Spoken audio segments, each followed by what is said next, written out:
২৪ লোকসভা ভোটের পরবর্তীকালে পার্লামেন্ট অধিবেশন যখন শুরু হয় তখনই যে একাধিক বৈঠক, সেই একাধিক বৈঠকে তৃণমূল কংগ্রেসের যে গড়হাজির, সেই গড়হাজিরের সংখ্যা কিন্তু আমরা দেখেছি। কারণ বেশ কয়েকটি বৈঠকে এই ইন্ডিয়া জোটের যে বৈঠক, সেই ইন্ডিয়া জোটের বৈঠকে তৃণমূল কংগ্রেস সেখানে যোগদান করেননি। কেন যোগদান করেননি? কখনো মমতা বন্দ্যোপাধ্যায় বলেছেন যে বৈঠকের যে সময়সীমা, সেই সময়সীমা তাকে আগে থেকে জানানো হয়নি। আবার কখনো বলেছেন যে তাদের যে আলোচনার বিষয়, অর্থাৎ পার্লামেন্টে তারা কি নিয়ে আলোচনা করতে চাইছে ইন্ডিয়া জোট, সেই নিয়ে তৃণমূল কংগ্রেসের সঙ্গে মতবিরোধ দেখা গিয়েছিল। মূলত ইন্ডিয়া জোটের যে সমস্ত দলগুলি ছিল, কংগ্রেস থেকে শুরু করে একাধিক, আম আদমি পার্টি থেকে শুরু করে সমাজবাদী পার্টি, সমস্ত দলগুলোই চেয়েছিল তারা আদানি ইস্যু, মণিপুর ইস্যু সহ একাধিক ইস্যু নিয়ে তারা কথা বলবে। এবং মমতা বন্দ্যোপাধ্যায়ের দল তৃণমূল কংগ্রেস চেয়েছিল যে না, সেই বিষয়গুলো না, তারা কথা বলবে বাংলায় বেকারত্ব, মূল্যবৃদ্ধি এবং কেন্দ্রের বাংলাকে বঞ্চনা সহ 5টি বিষয় নিয়ে তারা যে পার্লামেন্ট অধিবেশনে সুর তুলবে। এবং এখান থেকেই মূলত বিরোধিতা তৈরি। এবং যেহেতু ইন্ডিয়া জোট একরকম যে কথা বলতে চাইছিল, একরকম ইস্যু তুলতে চাইছিল, এদিকে তৃণমূল কংগ্রেস আরেক রকম ইস্যু তুলতে চাইছিল, এই নিয়ে মূলত তাদের মধ্যে এই যে জোট শুরু হয়। এবং এর পরবর্তীকালে তৃণমূল কংগ্রেসেরই কল্যাণময় বন্দ্যোপাধ্যায় তিনি আবার বলছেন যে এই ইন্ডিয়া জোটেরই একজন লিডার দরকার, এবং যেই লিডার হিসাবে মমতা বন্দ্যোপাধ্যায় হচ্ছেন একেবারে শ্রেষ্ঠ। কারণ রাজনীতির ইতিহাসে তার অভিজ্ঞতা প্রচুর। এক্ষেত্রে দাঁড়িয়ে তো অপরদিকে বাংলার ক্ষেত্রে দেখা যায় যে কংগ্রেস তার বিরোধিতা করছেন। অধীর রঞ্জন চৌধুরী তো একেবারে সরাসরি বলেই দিয়েছেন যে প্রথমত তৃণমূল কংগ্রেস জাতীয় স্তরের কোনো দল নয়, সেটা শুধুমাত্র এই রাজ্যে রয়েছে। আর সেক্ষেত্রে দাঁড়িয়ে প্রথম যখন এই যে জোটটা গঠন হয় 24 লোকসভা ভোটের সময়, তখন অধীর রঞ্জন চৌধুরী যে এই আসন সমঝোতা করতে চাইছে না বাংলায়, এই নিয়েই মূলত জোটের যে আসন সমঝোতা, সেই আসন সমঝোতা থেকে কিন্তু তৃণমূল কংগ্রেস অনেকটা পিছিয়ে এসেছিল। এবং তৃণমূল কংগ্রেস কোথাও গিয়ে মনে করে যে এই জোটেও বোধহয় তাদের শাসন বা তারা যেটা বলবে সেটাই কোথাও গিয়ে প্রাধান্য পাবে। এবং তারা একেবারে দাবি করছিলেন যে কোথাও গিয়ে এই ইন্ডিয়া জোটে কংগ্রেস প্রিয়াঙ্কা গান্ধীকে প্রাধান্য দিতে চাইছে, তারা নিজেদের সিদ্ধান্ত অন্যদের ওপর চাপিয়ে দিতে চাইছে, যেই কারণে তারা এই সমস্ত বৈঠকগুলিতে অংশগ্রহণ করছেন না।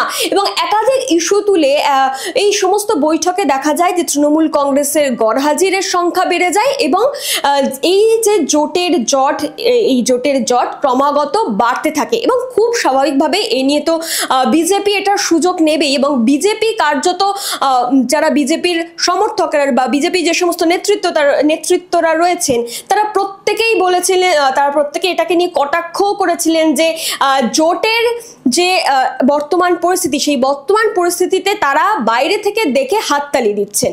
আর খুব স্বাভাবিকভাবে এই প্রসঙ্গটা উঠছে, তার কারণ এই যে ইন্ডিয়া জোট যখন তৈরি হয় তখন প্রথমে যে বিষয়টা বললাম যে ইন্ডিয়া জোট তৈরির সময় মনে করা হয়েছিল যে এবার বোধহয় এই যে বিজেপি বা আরএসএস, এদের যে হিন্দুত্ববাদী রাষ্ট্রের যে তকমা তারা যেটা লাগাতে চাইছে এই ভারতবর্ষের ওপর, সেটা কোথাও গিয়ে হয়তো এবারে বাধা পেতে চলেছে। ইন্ডিয়া জোট যেভাবে শুরু হচ্ছিল বা যে শক্তিশালীতা নিয়ে শুরু হচ্ছিল, সেটা কোথাও গিয়ে তাদেরকে ভাবাচ্ছিল। তবে যে ফলাফলটা হাতে এলো, সেই ফলাফলে কিন্তু দেখা গেল যে একেবারে উল্টো ফল হাতে এলো। উল্টে বিজেপির যে সরকার গঠন বা এই যে নীতিশ কুমারের এনডিএতে চলে যাওয়া, এখান থেকেই মূলত জল্পনার সৃষ্টি বা এখান থেকেই মূলত ইন্ডিয়া জোটের ক্ষমতা ক্ষয়িষ্ণু হতে শুরু করে। এবং তারপর একাধিক ক্ষেত্রে এই যে মতবিরোধ, মূলত এটা খুব স্পষ্টভাবেই বোঝা যায় যে দেশীয় স্তরে যে ইন্ডিয়া জোট গঠন হয়েছে, সেই দেশীয় স্তরে ইন্ডিয়া জোট গঠনের মধ্যে তার পরবর্তীকালে যে জোটের মধ্যে যে একাধিক জট বা একাধিক যে সমস্যা, সেই সমস্যার কারণ হিসেবে কিন্তু এ রাজ্যে তৃণমূল কংগ্রেসকেই দায়ী করা হয়। কেন দায়ী করা হচ্ছে?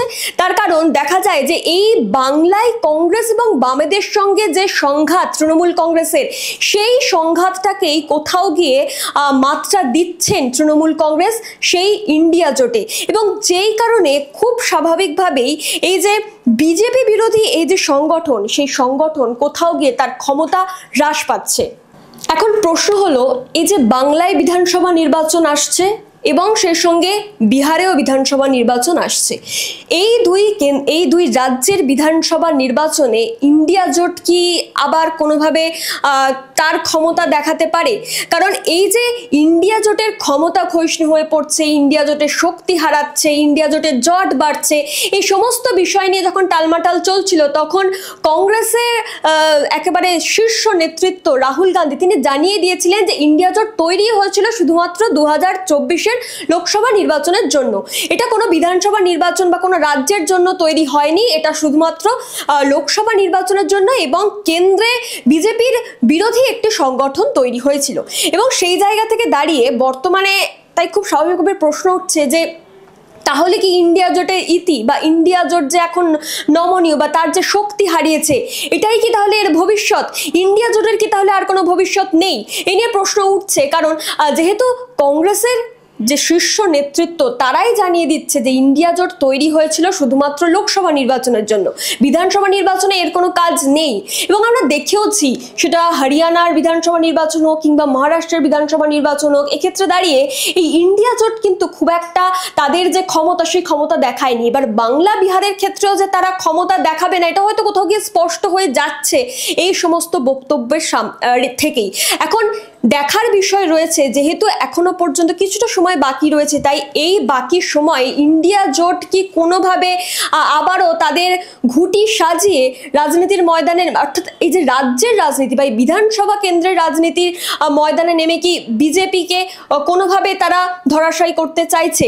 বা এই যে বিহারে যে নির্বাচন রয়েছে, মূলত বিহারের নির্বাচনে গুরুত্বপূর্ণ বলে মনে করা হচ্ছে, কারণ বিহারে এই মুহূর্তে মুখ্যমন্ত্রী রয়েছেন নীতিশ কুমার, জেডিইউ দলের রাজনৈতিক দলের, এবং সেই জায়গা থেকে দাঁড়িয়ে নীতিশ কুমার ইন্ডিয়া জোট থেকে তিনি দল বদল করে এনডিএর সঙ্গে যুক্ত হয়েছেন।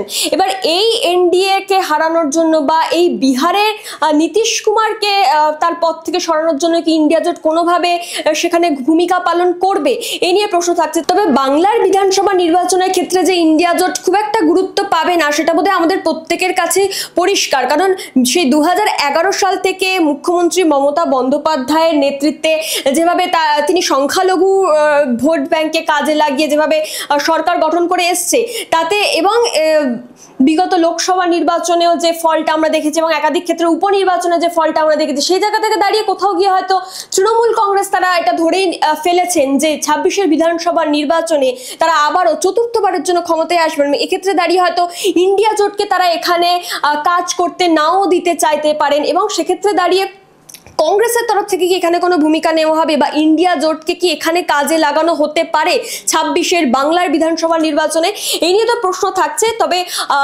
এই যে ইন্ডিয়া জোটের ভূমিকা বাংলার বিধানসভা নির্বাচনে আদৌ তারা গুরুত্বপূর্ণ ভূমিকা পালন করে কিনা সেটা পরবর্তী ক্ষেত্রেই দেখা যাবে। তবে এই নিয়ে আপনাদের কি মতামত যে ইন্ডিয়া জোটের ভূমিকা কি বাংলার বিধানসভা নির্বাচনে হতে পারে বা তারা কি কোনো রকম ভূমিকা পালন করতে পারে, বা ভূমিকা যদি পালন করে তাহলে সেক্ষেত্রে কি ফলাফল আসতে পারে, এই নিয়ে আপনাদের কি মতামত আপনারা অবশ্যই কমেন্ট বক্সে জানান। এটাই ছিল আজকের আলোচনা, দেখতে থাকুন হাউ।